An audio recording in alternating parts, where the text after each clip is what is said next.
The morning I walked into my shift manager's office and saw the woman from the Tim Hortons sitting behind the desk in a blazer with the regional director's lanyard around her neck, my first thought was that I had somehow opened the wrong door. She looked up at me with the same calm eyes she'd had 2 weeks earlier, sitting alone at a corner table with a broken umbrella leaning against her chair, and she said, "Close the door, please, Sarah."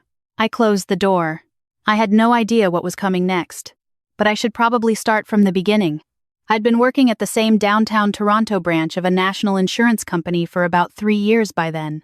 Started as an administrative coordinator right out of college, worked my way up to a junior claims analyst position, which sounds more impressive than it was.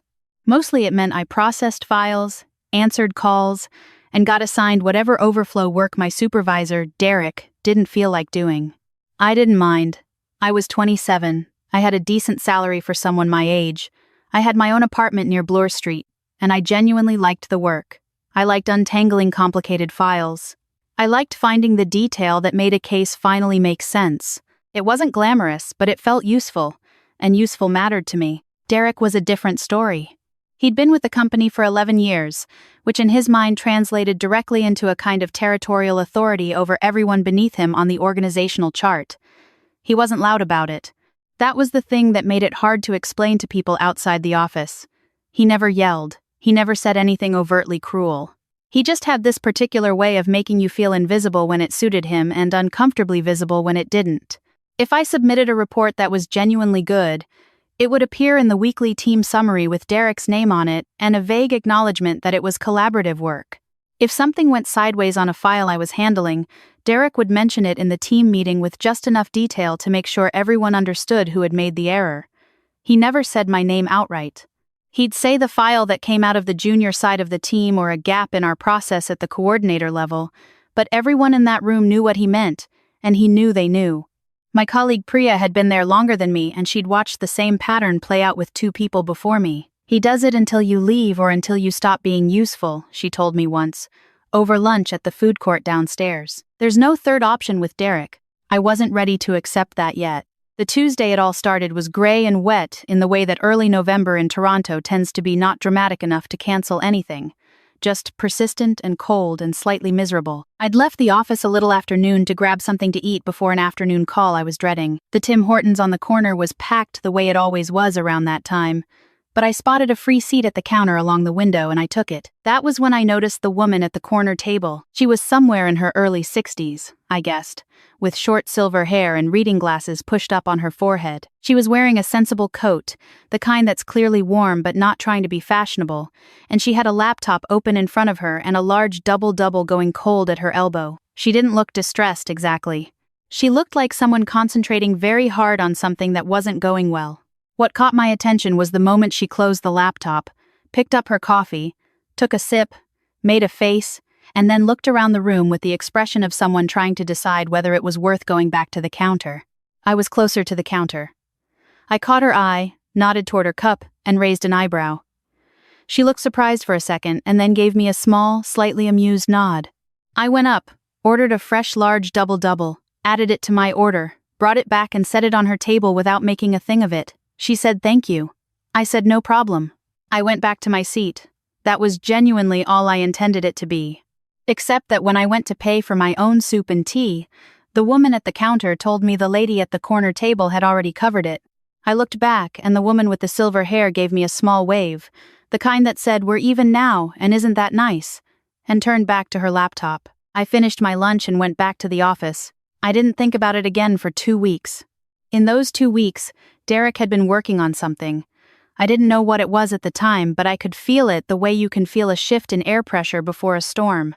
He started craying our department head Margaret on emails that didn't require her involvement. He began requesting my files for quality review on a timeline that made it impossible for me to meet my regular deadlines, and then flagging the missed deadlines in team meetings. He asked me to take on 3 additional client accounts without adjusting my workload anywhere else, and then expressed, with great concern, that he was noticing some strain in my output. Priya saw it. Our other colleague James saw it. Even Margaret's assistant, a very young guy named Connor who mostly kept his head down, came to my desk one afternoon and said, quietly, "I don't know what's going on, but you should probably keep copies of everything right now." I kept copies of everything. What I didn't fully understand until later was that Derek had apparently been positioning himself for a regional restructuring that had been quietly underway for several months. There was going to be a new senior role created, a regional operations lead, and Derek believed, with some justification based on what he knew at the time, that Margaret was going to recommend him for it. Getting rid of me, or at least discrediting my work, was apparently part of how he was tidying up his record before the announcement. I didn't know any of this on the Thursday afternoon when Derek called me into the small meeting room on the 4th floor and told me, in his careful, measured voice, that he was filing a formal performance concern with HR.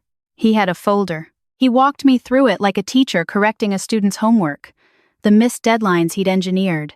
The quality gaps in files he'd deliberately overloaded. One client complaint that, when I read it carefully, was actually about a process issue that predated me by 18 months. I sat there and I felt something cold settle in my chest. Not quite panic, more like the recognition that something had been built around you while you weren't looking and now you were standing inside it. I said, "Derek, the Marchetti file delay was because I was waiting on documentation your assistant was supposed to forward.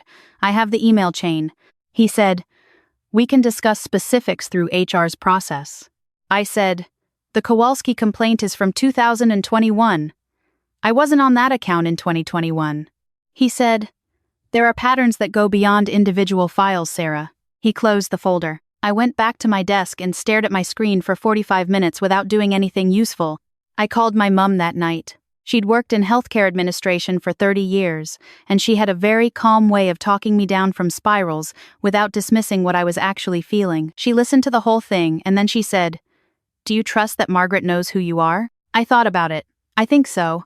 But Derek's been managing her perception of me for months. "Then you need to let someone with a wider view see what's actually happening," she said. "These things have a way of surfacing." I didn't know what that meant practically. I said goodnight and I went to bed and I didn't sleep well. The next 2 weeks were the worst of the 3 years I'd spent at that company. Derek escalated the HR process. Margaret called me in for a conversation that was careful and professional and told me almost nothing about where things stood. I prepared a detailed written response to every item in Derek's folder, documenting every email, every timeline, every context. Priya proofread it for me on a Saturday afternoon at her kitchen table. "This is airtight," she said. "It depends on whether anyone actually reads it." That was the part I couldn't control. There was one afternoon, a Wednesday, I think, about 10 days into the formal HR process where I sat in the food court downstairs eating a sandwich I didn't taste and genuinely considered whether it was time to start looking for another job. Not because I thought Derek was right, I knew he wasn't. But there's a particular kind of exhaustion that comes from fighting a process that was designed to wear you out, and I was getting close to the bottom of my reserves. I went back upstairs. I kept working. I didn't know what else to do. On the Monday of the 3rd week, Margaret's assistant Connor sent me a calendar invitation for 10 o'clock Tuesday morning. No subject line, just my name, Margaret's name, and a conference room I'd never been in on the 6th floor. I spent Monday night rereading my documentation and trying to prepare for every version of what that meeting might be. I wasn't prepared for any version of what it actually was. I knocked on the conference room door at 10 o'clock exactly. Margaret was there, Derek was there, HR was there. And sitting at the head of the table, with a blazer and the regional director's lanyard, and the same calm, slightly amused eyes from the corner table at Tim Hortons, was the woman with the silver hair. Her name was Catherine Marsh. She was the incoming regional director for Ontario operations, in the middle of a series of quiet site visits to the branches she was taking over. She'd been in the Toronto office the previous week, she explained, doing what she called an informal environmental assessment before the formal restructuring announcement, which was scheduled for the following month. Part of that assessment included reviewing recent HR activity. She had a folder, too.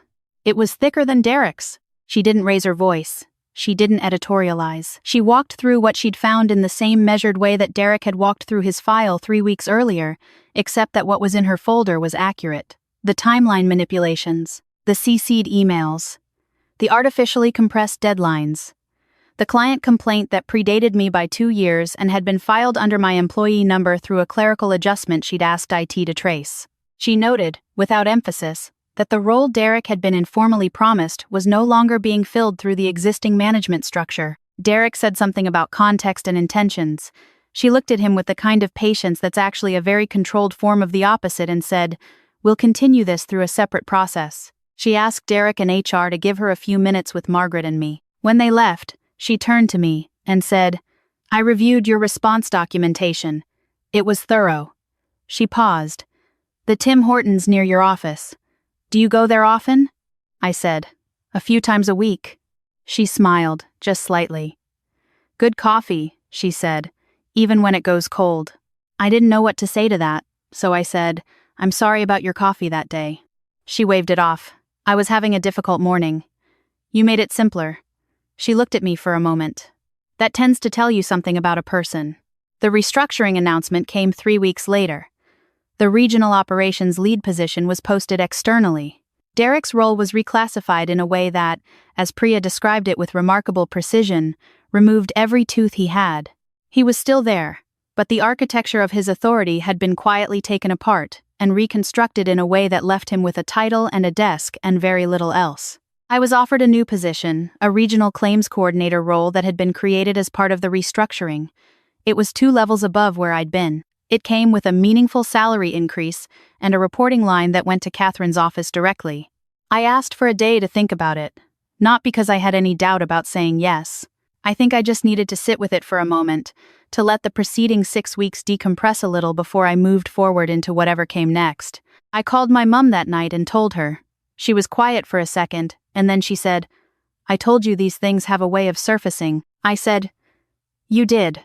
She said, "Did you ever figure out why she remembered you?" I told her about the coffee, about the corner table in Tim Hortons on a gray November Tuesday, about how I'd seen someone who needed something simple and it had been easy to do something about it, and so I had, and then I'd gone back to my soup and my tea and hadn't thought about it again. My mum was quiet again. Then she said, "So you didn't do it for any reason?" "No," I said. "I just did it.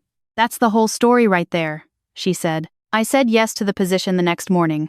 I sent Catherine a short email. She replied in 4 words, "Glad to have you." I still go to that Tim Hortons on the corner.